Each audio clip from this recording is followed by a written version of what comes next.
Demi melunasi utang keluargaku, aku rela menikah dengan perjaka tua kaya. Namaku Laras.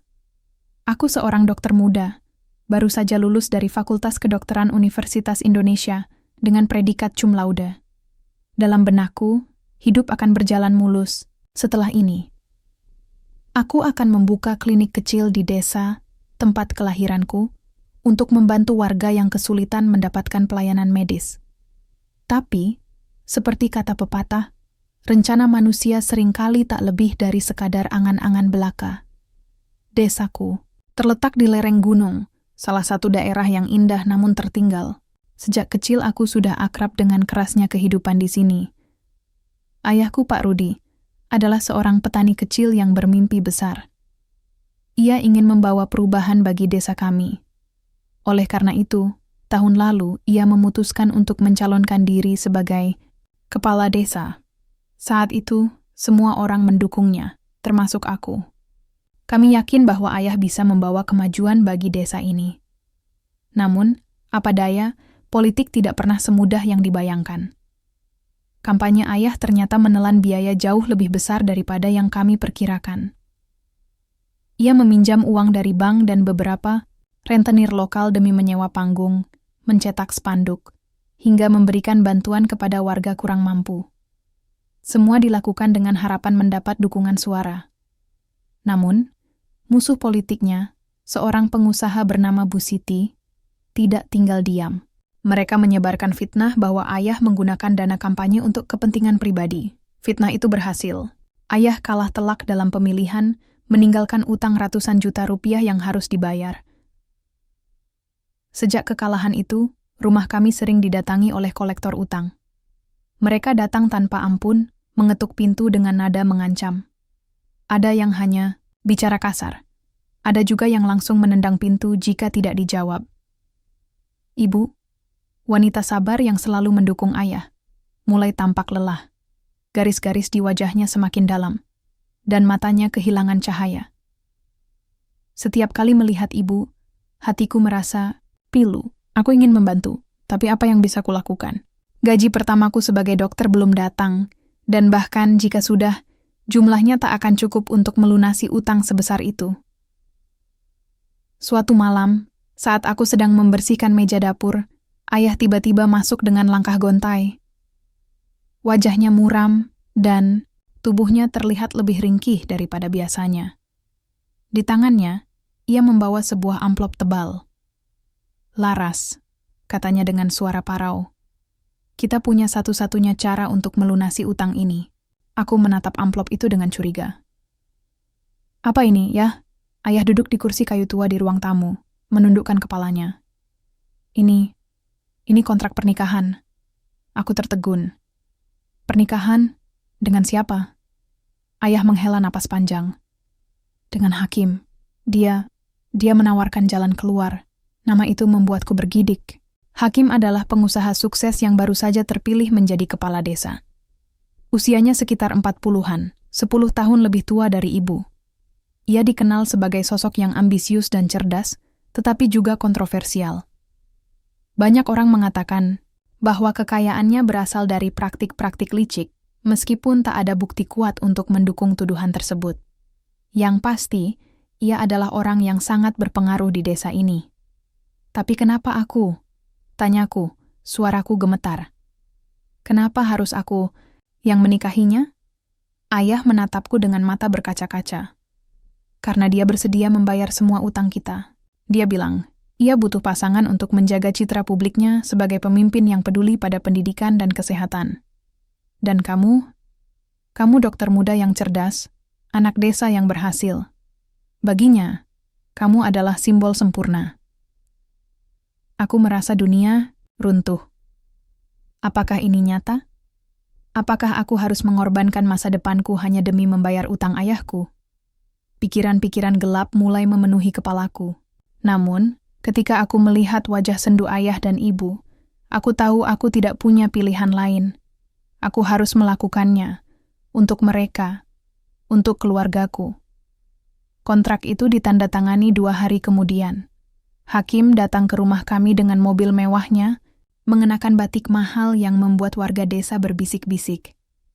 Ia tersenyum tipis saat melihatku, seolah aku hanyalah bagian dari transaksi bisnis. Tidak ada cincin, tidak ada janji-janji romantis. Hanya dokumen resmi yang ditandatangani di atas meja kayu usang milik kami. Setelah itu, segalanya berubah. Aku pindah ke rumah megah Hakim di pinggiran desa. Rumah itu begitu besar, sehingga aku sering tersesat di koridor luasnya. Rasanya aneh, hidup di tempat yang begitu mewah, padahal hatiku merasa kosong. Setiap pagi, aku bangun dengan perasaan berat, bertanya-tanya apakah aku telah membuat kesalahan besar.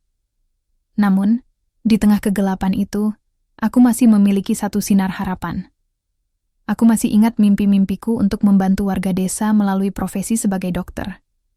Entah bagaimana caranya, aku harus menemukan cara untuk tetap menjalani hidup ini tanpa kehilangan diriku sendiri. Hari pertama di rumah Hakim adalah salah satu hari terberat dalam hidupku.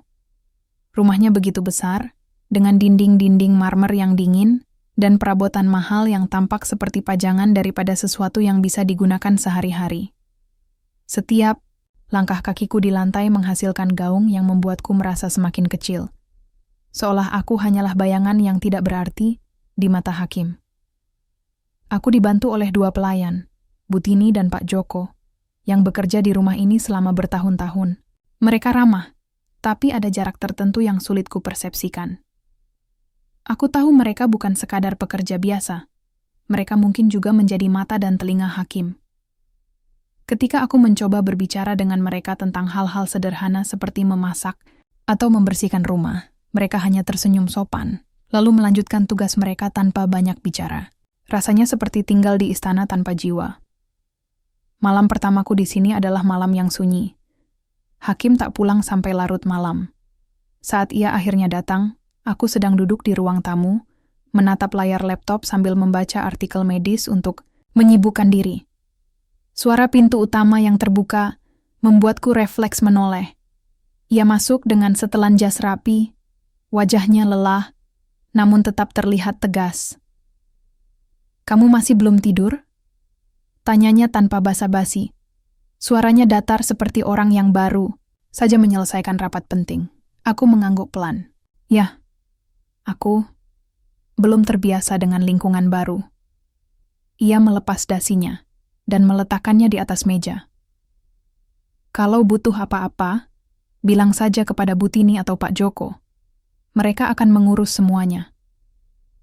Lalu, tanpa berkata apa-apa lagi, ia berjalan, menuju kamarnya sendiri, meninggalkanku sendirian di ruangan itu.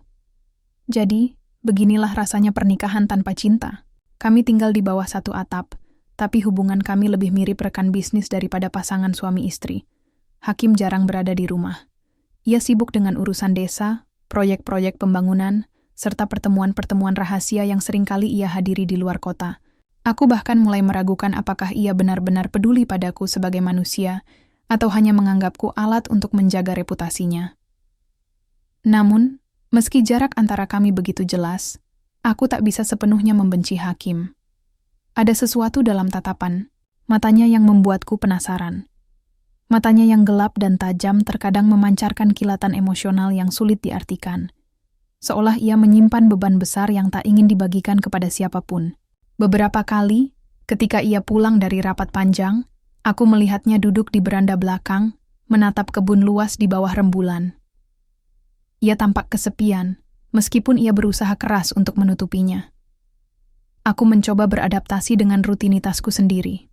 Untungnya, Hakim memberiku akses penuh ke laboratorium kecil di bagian belakang rumah, tempat ia kadang-kadang melakukan eksperimen kimia untuk proyek-proyeknya. Ruangan itu kosong sebagian besar waktu, jadi aku menggunakannya sebagai tempat untuk belajar lebih lanjut tentang kedokteran. Di sana, aku merasa sedikit lebih tenang. Buku-buku tebal dan alat-alat medis sederhana menjadi sahabatku di tengah kehampaan yang kurasakan. Tapi, ada satu hal yang terus menggangguku. Misteri di balik sosok Hakim. Meskipun ia tampak transparan dalam urusan publik, ada bagian dari dirinya yang ia tutup rapat-rapat. Aku mulai memperhatikan bahwa ia seringkali mengunci diri di ruangan pribadinya di lantai 2. Suara percakapan telepon terdengar samar-samar dari balik pintu, dan kadang-kadang aku mendengar nama-nama asing disebutkan. Siapa orang-orang itu? Apa yang sedang ia bicarakan? Rasa penasaranku semakin memuncak ketika suatu sore aku menemukan secarik kertas nota di samping meja kerjanya. Kertas itu berisi daftar angka-angka besar dan beberapa nama yang tak ku kenal. Salah satunya adalah nama Bu Siti, musuh politik ayah yang dulu. Aku langsung teringat pada tuduhan bahwa hakim memperoleh kekayaannya melalui cara-cara licik. Apakah catatan ini memiliki hubungan dengan isu tersebut? Aku mencoba menyingkirkan pikiran itu. Aku tak boleh terlalu jauh menyelidiki kehidupan hakim. Lagi pula, apa hakku? Aku hanyalah seorang gadis yang dipaksa menikah dengannya demi melunasi utang keluargaku. Namun, semakin lama aku tinggal di sini, semakin sulit untuk mengabaikan pertanyaan-pertanyaan yang menggelayuti pikiranku. Satu hal lain yang membuatku semakin frustrasi adalah sikap masyarakat desa terhadapku. Awalnya, mereka tampak antusias ketika mendengar bahwa aku, seorang dokter muda, telah menikah dengan hakim. Mereka menganggap pernikahan ini sebagai simbol kemajuan desa. Namun, seiring waktu, gosip mulai beredar. Ada yang mengatakan bahwa aku hanya dimanfaatkan oleh hakim untuk meningkatkan citranya. Ada juga yang berbisik bahwa aku tak lebih dari boneka yang dikendalikan oleh suamiku. Ketika aku pergi ke pasar untuk membeli bahan makanan, beberapa ibu-ibu memandangku dengan tatapan aneh. Salah satu dari mereka bahkan berkomentar, "Katanya kamu menikah karena kasihan sama keluarga ya? Hebat juga, rela jadi istri kontrak demi ngejar mimpi." Aku tersenyum tipis, berusaha menutupi rasa sakit di hatiku. "Ini bukan soal kasihan," jawabku pelan. "Aku hanya ingin membantu keluargaku." Namun, kata-kata itu tak cukup untuk menghapus stigma yang sudah menempel pada diriku. Aku mulai merasa seperti makhluk asing di desa yang dulunya kusebut rumah. Semua orang tahu ceritaku, tapi tidak ada yang benar-benar memahami apa yang kurasakan. Di tengah semua kekacauan ini, satu-satunya hal yang masih membuatku bertahan adalah harapan bahwa suatu hari nanti aku bisa keluar dari situasi ini dan kembali menjalani hidup sesuai dengan impianku. Aku ingin membuka klinik kecil di desa, membantu warga yang membutuhkan. Namun, untuk saat ini, aku harus bersabar. Aku harus menemukan cara untuk bertahan hidup di dunia yang begitu asing dan dingin ini. Namun, ada satu momen yang sedikit menghangatkan hatiku. Suatu pagi, saat aku sedang berjalan-jalan di taman belakang rumah, aku melihat hakim duduk di bangku kayu sambil membaca koran. Ia tampak santai, sesuatu yang jarang kulihat. Aku ragu-ragu sejenak, lalu mendekatinya. "Selamat pagi," sapaku pelan. Ia menoleh, lalu mengangguk singkat. "Pagi." Aku mencoba memulai percakapan. "Aku lihat kamu sering di sini. Apa kamu suka taman?" Ia menutup korannya dan menatapku sejenak. "Ini tempat yang tenang. Kadang-kadang aku butuh waktu untuk sendiri." Aku mengangguk, merasa sedikit lega bahwa ia mau menjawab. "Aku juga. Kadang-kadang aku ke laboratorium untuk belajar, agar aku tidak terlalu memikirkan semuanya." Ia tersenyum tipis, sebuah ekspresi langka yang membuatku terkejut. "Kamu masih punya hasrat untuk belajar. Itu bagus." Setelah itu, kami terdiam. Tak ada percakapan lebih lanjut. Tapi entah kenapa, momen singkat itu meninggalkan kesan mendalam. Bagiku, mungkin hakim bukan orang yang sepenuhnya buruk. Mungkin, di balik topeng dinginnya, ia juga memiliki sisi manusiawi yang ingin dipahami. Namun, pertanyaan besar tetap menggantung di udara. Apakah aku bisa benar-benar mempercayainya? Atau, apakah semua ini hanyalah ilusi yang diciptakan untuk menjaga citra publiknya? Hari-hariku di rumah hakim mulai terasa sedikit lebih nyaman setelah percakapan singkat itu di taman belakang. Meskipun hubungan kami masih jauh dari kata hangat, aku mulai merasakan bahwa ada sesuatu yang berubah. Sesuatu yang halus namun signifikan. Hakim tidak lagi sepenuhnya acuh tak acuh. Kadang-kadang, ia menyapa dengan senyum tipis saat kami bertemu di ruang makan pagi.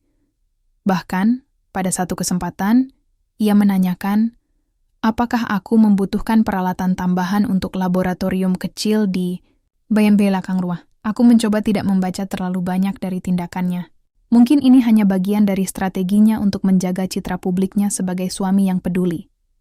Namun, ada bagian dari diriku yang ingin percaya bahwa ia benar-benar tertarik padaku sebagai manusia, bukan sekadar figur yang melengkapi kehidupannya.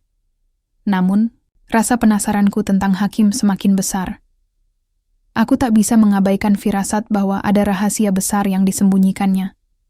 Setiap kali ia masuk ke ruangan pribadinya di lantai 2, tempat yang selalu dikunci rapat-rapat, aku merasa seperti ada dinding tebal antara kami. Dinding itu tak hanya terbuat dari kayu dan kunci besi, tapi juga dari diam-diamnya, tatapannya yang sulit dibaca, dan caranya yang selalu menjaga jarak. Suatu sore, aku mendapati diriku berdiri di depan pintu ruangan itu. Butini sedang membersihkan koridor di lantai 2, dan tanpa sengaja, aku mendengarnya berbicara dengan Pak Joko dalam bisikan. Tuan Hakim sudah lama tidak keluar dari situ, katanya pelan. Katanya ada urusan penting. Pak Joko mengangguk. Ya, sejak proyek itu dimulai, dia semakin sering mengurung diri di sana. Proyek apa? Tanyaku tanpa sadar, membuat kedua pelayan itu tersentak. Butini tampak gugup. Nona Laras, kami tidak tahu pasti. Kami hanya bekerja di sini, tidak terlibat dalam urusan beliau. Aku tersenyum tipis, meski hatiku bergemuruh. Proyek apa yang begitu penting, hingga Hakim harus menghabiskan waktu berjam-jam di balik pintu itu? Apa hubungannya dengan catatan angka-angka besar yang pernah kulihat di mejanya? Pertanyaan-pertanyaan itu terus menggerogoti pikiranku, membuatku ingin tahu lebih banyak. Namun, aku tak bisa langsung menanyakan hal itu kepada Hakim. Hubungan kami belum cukup erat untuk membicarakan topik sensitif semacam ini. Lagi pula, aku tak yakin apakah ia akan memberikan jawaban jujur jika aku bertanya. Jadi, aku memutuskan untuk mencari jawaban sendiri. Beberapa hari kemudian, aku mendapatkan kesempatan itu secara tak terduga. Suatu malam, saat semua orang sudah tidur, aku mendengar suara langkah kaki lembut di lantai 2. Aku keluar dari kamarku dengan hati-hati, berusaha tidak membuat suara. Ketika sampai di ujung koridor, aku melihat Hakim keluar dari ruangan pribadinya. Ia membawa sebuah tas hitam kecil dan berjalan menuju tangga. Aku mengikuti langkahnya dari jauh, bersembunyi di balik bayang-bayang koridor. Ia turun ke lantai dasar dan masuk ke garasi. Saat itulah aku melihatnya memasukkan tas itu ke dalam mobilnya, lalu pergi dengan cepat. Aku bergegas kembali ke kamarku, jantungku berdebar kencang. Ada sesuatu yang ia sembunyikan, dan aku bertekad untuk mengetahuinya. Esok harinya, aku mencoba mencari tahu lebih lanjut. Aku mulai mengamati aktivitas Hakim lebih cermat. Aku menyadari bahwa ia sering menerima telepon dari orang-orang yang tidak disebutkan namanya. Kadang-kadang ia meninggalkan rumah larut malam, tanpa memberikan penjelasan kepada siapapun. Semua ini membuatku semakin yakin bahwa ada rahasia besar di balik sosoknya. Namun, sebuah kejadian tak terduga mengubah pandanganku tentang Hakim. Suatu pagi, ketika aku sedang berbelanja di pasar desa, aku melihatnya berbicara dengan seorang anak kecil. Anak itu tampaknya sekitar 6 atau 7 tahun, dengan pakaian lusuh dan wajah kotor.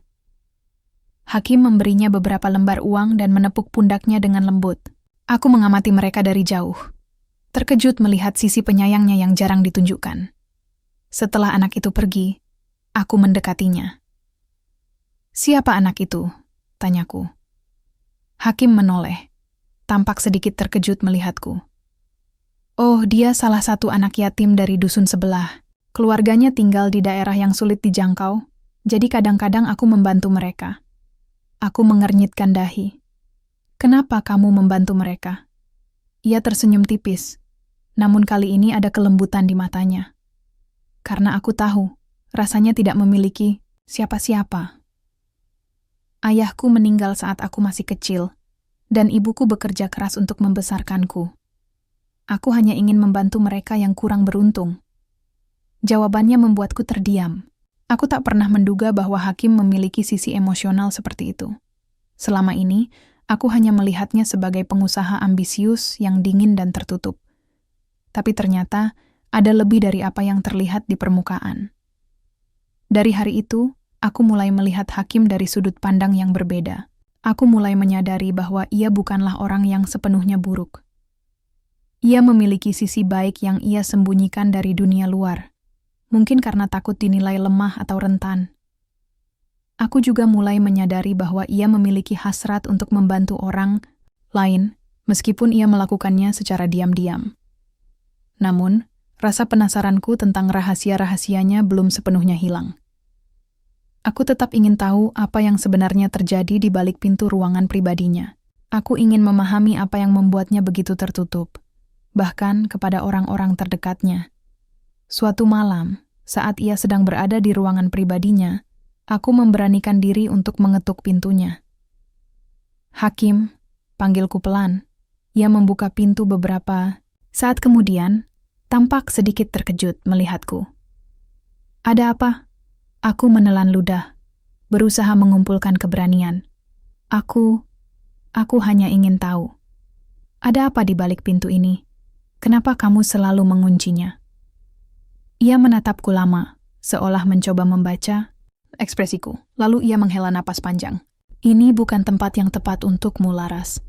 Ada hal-hal yang lebih baik tidak kamu ketahui. Aku ingin tahu, kataku, suaraku lebih tegas dari yang kuharapkan. Aku ingin memahamimu. Ia terdiam sejenak, lalu membuka pintu lebih lebar. Masuklah. Aku melangkah masuk, hatiku berdebar kencang. Ruangan itu dipenuhi dengan dokumen-dokumen, peta desa, dan foto-foto proyek pembangunan. Di tengah ruangan, ada sebuah meja besar yang dipenuhi dengan catatan-catatan rinci. Hakim duduk di kursinya dan menatapku. Inilah yang aku lakukan di sini, katanya pelan. Aku sedang bekerja untuk program amal rahasia yang membantu anak-anak, yatim piatu dan korban bencana alam di desa-desa terpencil. Aku tidak ingin orang lain tahu karena aku tidak ingin dipandang sebagai pahlawan. Ini murni untuk membantu mereka yang membutuhkan. Aku terdiam, tak bisa berkata apa-apa. Hatiku terasa hangat oleh kebaikan yang ia tunjukkan.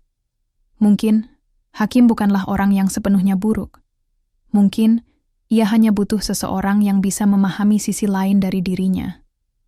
Begitu rahasiamu, kataku akhirnya, suaraku lembut. Aku tidak akan memberitahu siapapun. Ia tersenyum tipis, sebuah ekspresi yang jarang kulihat. Terima kasih, Laras. Dari hari itu, hubungan kami mulai berubah.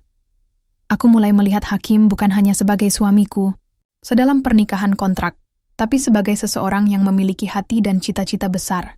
Dan entah bagaimana, aku mulai merasakan benih-benih kepercayaan tumbuh di antara kami.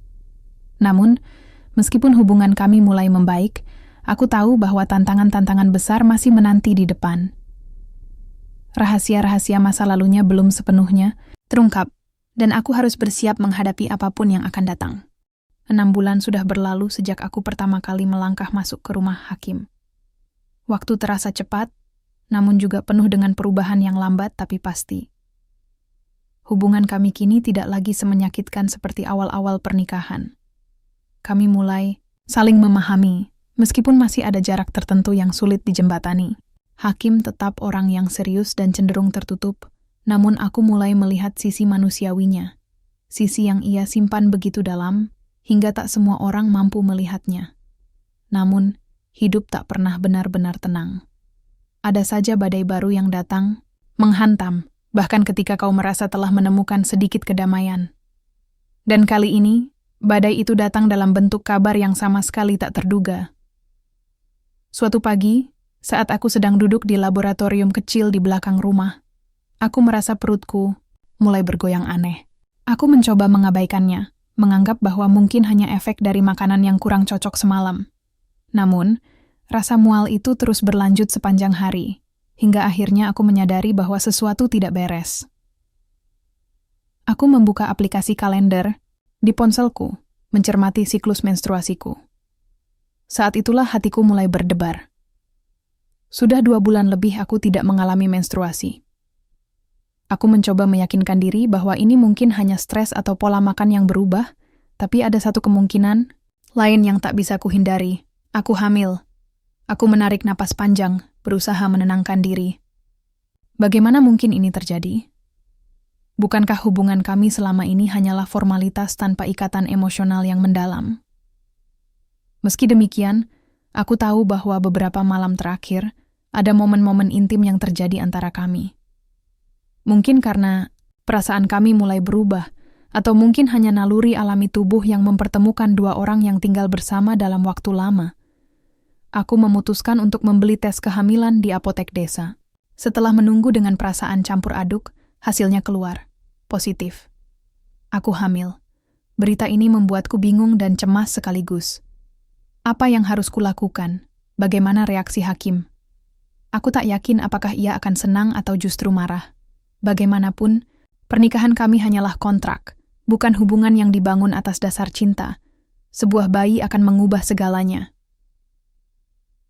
Ketika hakim pulang malam itu, aku memutuskan untuk memberitahunya langsung. Ia tampak lelah setelah seharian bekerja di kantor desa, tapi aku tahu bahwa ini adalah hal yang tak bisa ditunda. Ada yang ingin kubicarakan, kataku pelan saat ia duduk di ruang tamu, menyalakan televisi tanpa benar-benar memperhatikan layarnya. Ia menoleh, tampak sedikit heran melihat ekspresiku yang tegang. Ada apa? Aku menarik napas dalam-dalam. Aku hamil. Wajahnya berubah dalam sekejap. Matanya membelalak dan tubuhnya seolah membeku di tempat. Apa? Katanya, suaranya parau. Aku hamil, ulangku, suaraku bergetar. Aku sudah memeriksanya dan hasilnya positif. Hakim terdiam beberapa saat, seolah pikirannya sedang berputar mencerna informasi ini. Lalu, ia bangkit dari kursinya dan berjalan mondar-mandir di ruangan. Ini tidak direncanakan, katanya akhirnya. Nada suaranya terdengar bingung. Aku mengangguk, air mata mulai menggenang di mataku. Aku tahu, tapi ini sudah terjadi. Kita harus memikirkan langkah selanjutnya. Ia berhenti berjalan dan menatapku. Laras, kamu tahu bahwa pernikahan kita hanyalah kontrak. Ini akan mengubah segalanya. Aku menundukkan kepala, tak mampu menatap matanya. Ya, aku tahu, tapi bayi ini, dia adalah bagian dari kita. Apapun yang terjadi, dia akan menjadi tanggung jawab kita. Hakim duduk kembali, wajahnya tampak penuh pertimbangan. Kita harus memikirkan ini dengan hati-hati. Ada banyak hal yang harus dipertimbangkan, keluargamu, reputasiku, dan tentu saja masa depan anak ini. Aku mengangguk pelan, berusaha menahan emosiku. Aku mengerti. Aku hanya ingin yang terbaik untuk bayi ini. Hakim tersenyum tipis, sebuah ekspresi yang jarang kulihat. Kita akan melalui ini bersama. Aku tidak akan meninggalkanmu sendiri. Ucapannya membuatku merasa sedikit lega. Meski hubungan kami masih jauh dari sempurna, aku tahu bahwa Hakim adalah orang yang bertanggung jawab. Ia mungkin tidak selalu menunjukkan perasaannya, tapi ia tak akan membiarkan aku menghadapi ini sendirian. Namun, berita kehamilanku ternyata tidak hanya berdampak pada hubungan kami. Beberapa hari kemudian, gosip mulai menyebar di desa. Tentu saja, rahasia seperti ini tak bisa bertahan lama di komunitas kecil seperti tempat kami tinggal. Salah satu ibu-ibu di pasar melihatku membeli vitamin prenatal dan langsung menghubungkannya dengan rumor-rumor tentang pernikahanku dengan Hakim. Ternyata benar ya, Nona Laras. Kamu hamil, kata salah satu dari mereka dengan nada sinis saat aku sedang memilih sayuran di pasar. Katanya kamu cuma istri kontrak, tapi kok bisa-bisanya? Ya, aku tersenyum tipis, berusaha tetap tenang meski hatiku terasa panas. Anak ini adalah anugerah bagi kami. Hakim dan aku sangat bahagia dengan kabar ini. Tapi kata-kataku tak cukup untuk membungkam gosip yang semakin liar. Dalam hitungan hari, berita kehamilanku sampai ke telinga musuh politik Hakim, Bu Siti Bu. Siti adalah wanita yang ambisius dan licik, sosok yang dulu menjadi dalang utama kekalahan ayahku dalam pemilihan kepala desa. Ia memiliki pengaruh besar di desa dan tak ragu menggunakan isu-isu sensitif untuk menjatuhkan lawan-lawannya. Saat ia mendengar kabar tentang kehamilanku, ia langsung melihatnya sebagai kesempatan emas untuk mencemarkan nama baik Hakim. Beberapa Hari kemudian, sebuah poster besar muncul di tengah desa. Poster itu menampilkan foto Hakim dan aku, dengan tulisan yang menyakitkan. Pemimpin desa yang bermoral rendah, mempermainkan gadis muda demi kepentingan pribadi. Di bawahnya, ada narasi panjang yang menyebutkan bahwa pernikahanku dengan Hakim hanyalah rekayasa untuk memperluas pengaruh politiknya, dan kehamilanku adalah bukti bahwa ia tak lebih dari pemimpin yang korup dan manipulatif. Aku terkejut melihat poster itu saat aku sedang berjalan-jalan pagi. Tubuhku gemetar, dan air mata mulai menggenang di mataku. Aku tak pernah membayangkan bahwa situasi ini akan menjadi semenyakitkan ini. Bu Siti benar-benar tak peduli dengan dampaknya terhadap orang lain. Yang ia inginkan hanyalah menjatuhkan Hakim tanpa memedulikan bahwa aku dan bayi yang sedang kubawa juga menjadi korban. Hakim tampak marah besar ketika ia melihat poster itu.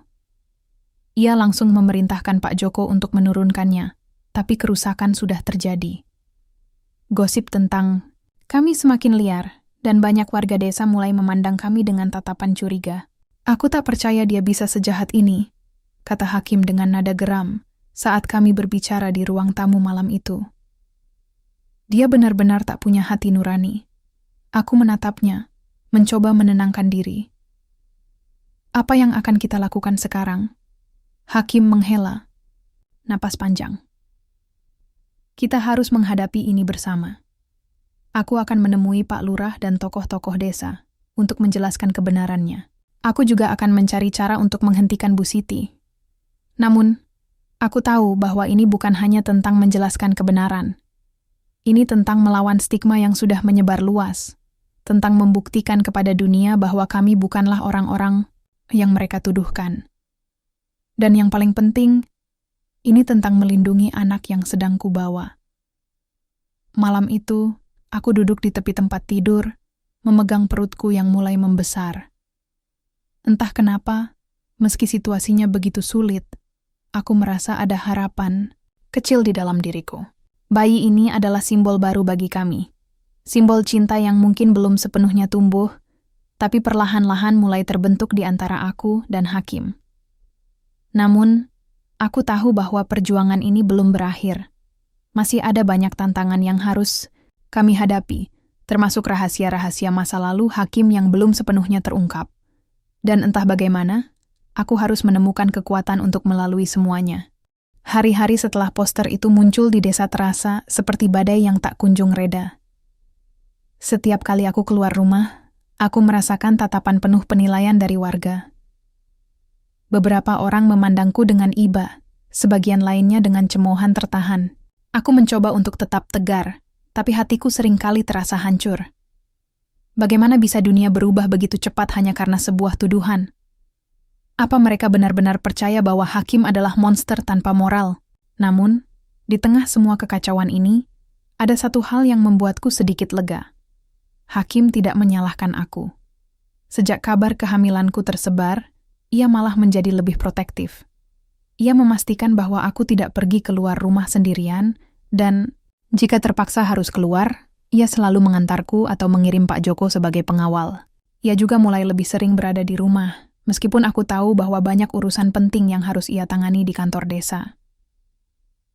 Suatu sore, saat aku sedang duduk di ruang tamu sambil membaca buku medis, Hakim masuk dengan wajah yang tampak lelah, namun tegang. Aku baru saja bertemu dengan Bu Siti, katanya pelan, suaranya terdengar dingin. Aku langsung menoleh, jantungku berdebar kencang. Apa katanya? Hakim duduk di kursi di depanku, meletakkan kedua tangannya di atas lutut. Dia menuduhku, menggunakan pernikahan ini sebagai alat untuk mendapatkan simpati publik. Dia bilang aku hanya ingin memperluas pengaruh politikku, dan kamu hanyalah korban yang tak tahu apa-apa. Aku menggigit bibir bawahku, berusaha menahan emosi. Tapi kita tahu itu tidak benar. Pernikahan ini mungkin dimulai sebagai kontrak, tapi hubungan kita sudah berubah. Kita punya tanggung jawab besar sekarang untuk bayi ini. Hakim mengangguk, matanya penuh tekad. Ya, dan aku tidak akan membiarkan dia menghancurkan hidupmu atau hidup anak kita. Aku akan menghadapinya, Laras. tapi aku butuh waktu untuk menemukan cara yang tepat. Aku tersenyum tipis, meski dalam hati aku masih khawatir. Kita harus melakukannya bersama-sama. Aku tak bisa membiarkanmu menghadapi ini sendiri. Hakim menatapku, lama, lalu tersenyum lembut. Terima kasih, Laras. Kamu lebih kuat daripada yang kubayangkan. Namun, rasa penasaranku tentang masa lalu Hakim semakin besar. Ada sesuatu yang ia sembunyikan. Sesuatu yang mungkin berkaitan dengan Bu Siti. Aku mulai menyadari bahwa gosip-gosip tentang kekayaannya yang diduga licik mungkin memiliki dasar yang nyata. Dan entah bagaimana, Bu Siti sepertinya tahu banyak tentang rahasia-rahasia itu. Beberapa hari kemudian, aku mendapatkan kesempatan untuk menggali lebih dalam. Suatu pagi, ketika Hakim sedang rapat di kantor desa, aku memutuskan untuk mencari tahu lebih lanjut tentang masa lalunya. Aku ingat bahwa ia pernah meninggalkan beberapa dokumen penting di ruangan pribadinya, tempat yang biasanya ia kunci rapat-rapat. Namun, kali ini pintunya terbuka. Mungkin karena ia sedang terburu-buru. Aku masuk perlahan-lahan, hati-hati agar tidak meninggalkan jejak.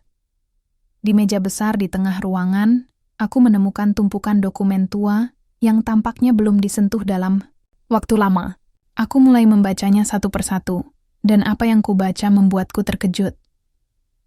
Dokumen-dokumen itu berisi catatan transaksi antara Hakim dan beberapa perusahaan asing. Ada juga surat-surat perjanjian yang menyebutkan nama Bu Siti.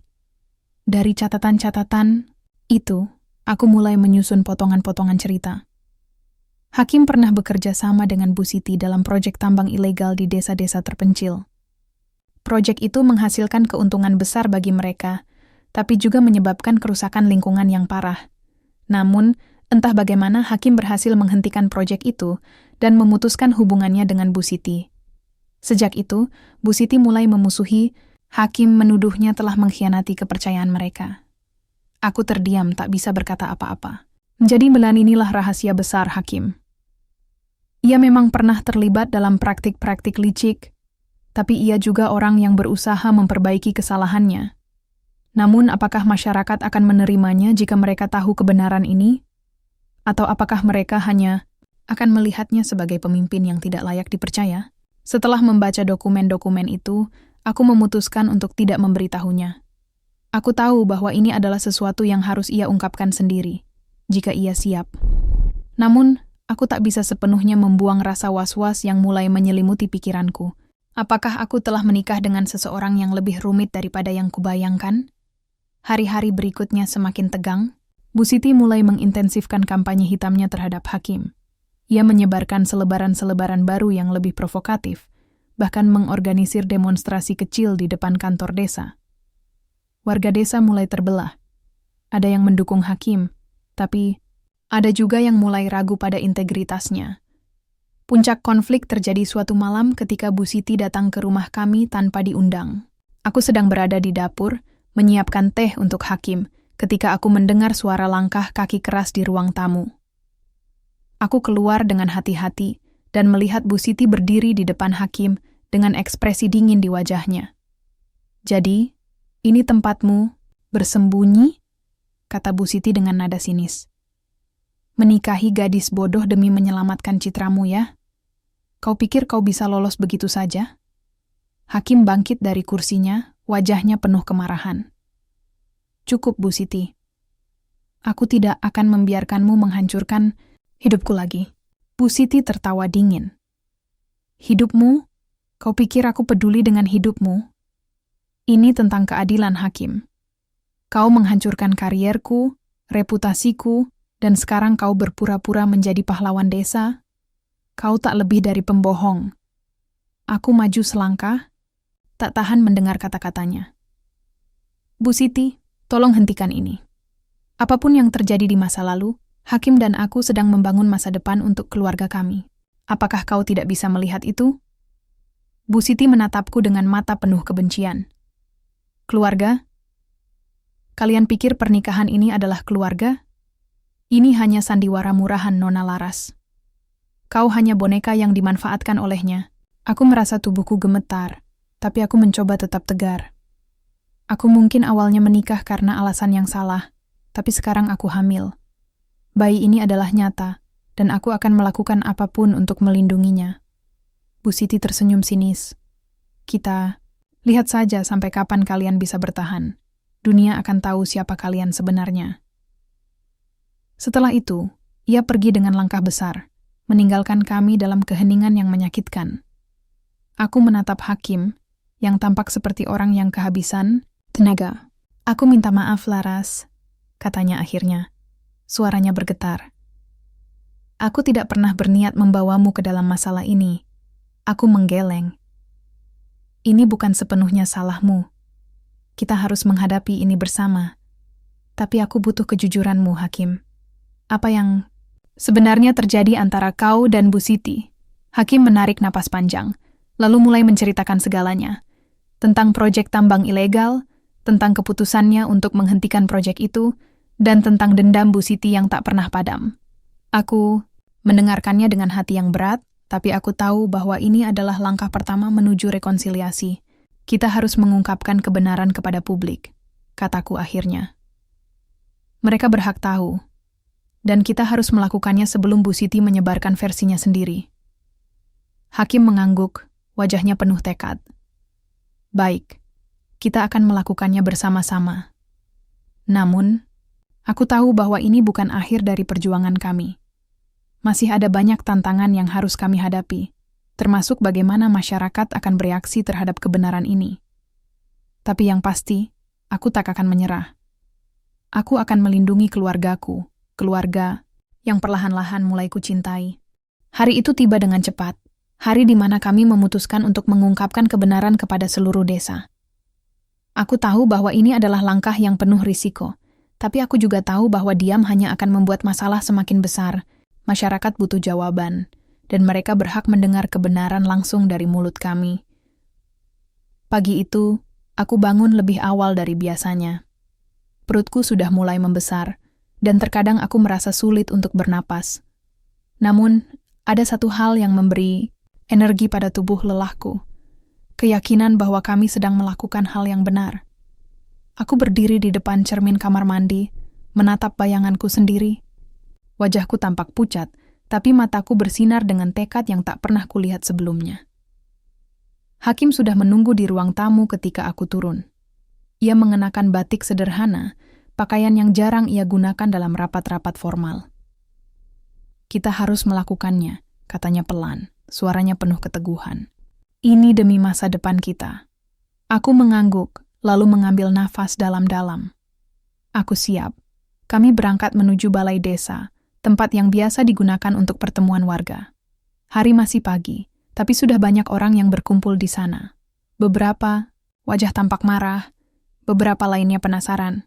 Ada juga yang hanya datang karena ingin tahu apa yang akan terjadi selanjutnya. Kami naik ke panggung kecil di tengah balai desa, di bawah tatapan ratusan pasang mata. Hakim maju selangkah, mikrofon di tangannya. Selamat pagi warga desa Bumi Asri, katanya dengan suara mantap. Saya Hakim, kepala desa kalian, dan ini istri, saya Laras. Suara bisikan terdengar dari kerumunan. Aku bisa merasakan gugup merayapi tubuhku, tapi aku mencoba tetap tenang. Saya tahu bahwa akhir-akhir ini banyak berita miring tentang saya dan keluarga saya. Lanjut Hakim.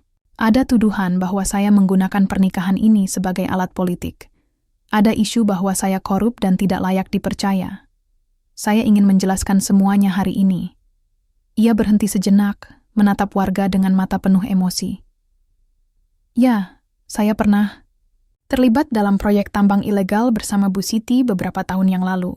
Proyek itu menghasilkan uang, tapi juga menyebabkan kerusakan lingkungan yang parah. Ketika saya menyadari kesalahan saya memutuskan untuk menghentikan proyek itu. Itu adalah keputusan yang sulit, tapi saya yakin itu adalah hal yang benar untuk dilakukan.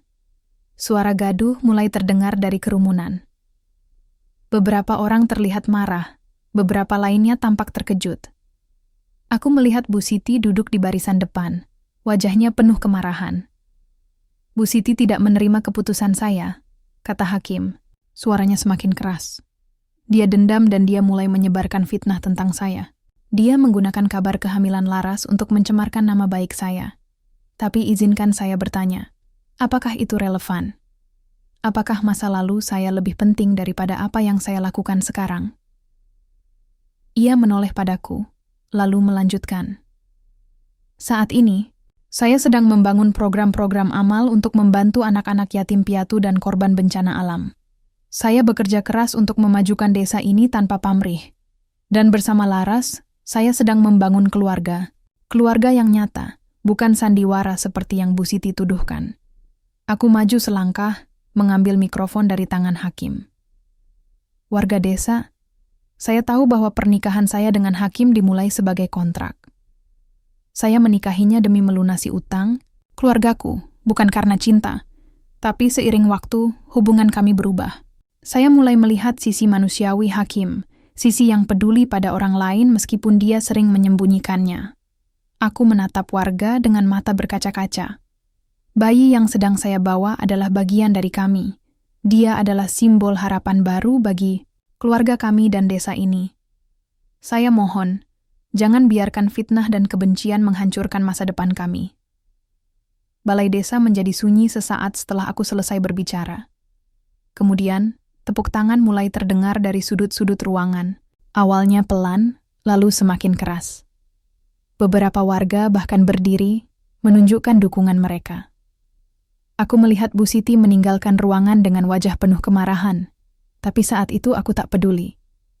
Yang penting adalah kami telah mengungkapkan kebenaran. Setelah pertemuan itu, hidup kami mulai berubah. Otoritas setempat memutuskan untuk menyelidiki tuduhan-tuduhan terhadap Bu Siti, dan beberapa minggu kemudian ia ditangkap atas tuduhan korupsi dan penyebaran fitnah. Ayahku, yang dulunya bekerja sama dengan Bu Siti dalam proyek-proyek gelap, akhirnya mengakui kesalahannya dan meminta maaf kepada keluarga kami. Namun, yang paling penting adalah hubungan antara aku dan Hakim. Kami tak lagi hanya sekadar pasangan dalam pernikahan kontrak. Kami telah melewati badai bersama, dan itu membuat ikatan kami semakin kuat.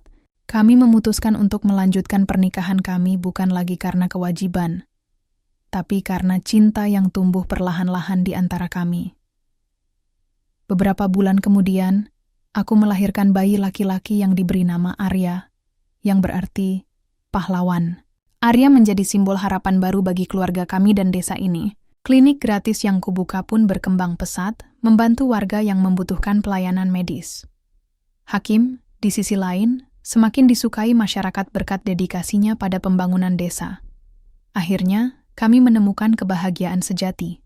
Meski awalnya penuh dengan tantangan dan air mata, perjalanan ini mengajarkan kami arti sebenarnya dari keberanian, pengampunan, dan cinta. 6 bulan setelah kelahiran Arya, aku duduk di beranda belakang rumah sambil menggendongnya.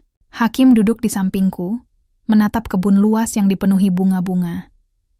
Matahari sore mulai tenggelam, menyelimuti segalanya dengan cahaya keemasan. "Apa kamu bahagia?" tanyaku pelan. Hakim tersenyum, matanya penuh kelembutan. "Lebih dari yang pernah kubayangkan." Aku tersenyum balik, lalu memandangi Arya yang tertidur di pangkuanku.